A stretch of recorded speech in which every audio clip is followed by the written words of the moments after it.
தூங்க போனதில்லை ஒன்னாலதான் கண்ணே ஒன்னாலதான். யார் பேச்சு கேட்டாலும் என் காதில் கேட்பதெல்லாம் உன் பேருதான் மெத்தான் உன் பேருதான். இத்தனை நினப்பு என் மேல இருந்தும் எட்டி போகலாமோ?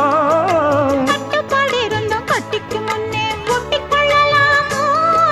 முத்தமிட்டா மோசம் என்ன உண்டாகும்? சத்தமிட்டா உன் நிலைமை என்னாகும்? புது வளையல அரைச்சு தொண்டையில தான் நினைச்சு மாமன் கிட்ட பேச போற மணிக்கணக்கா.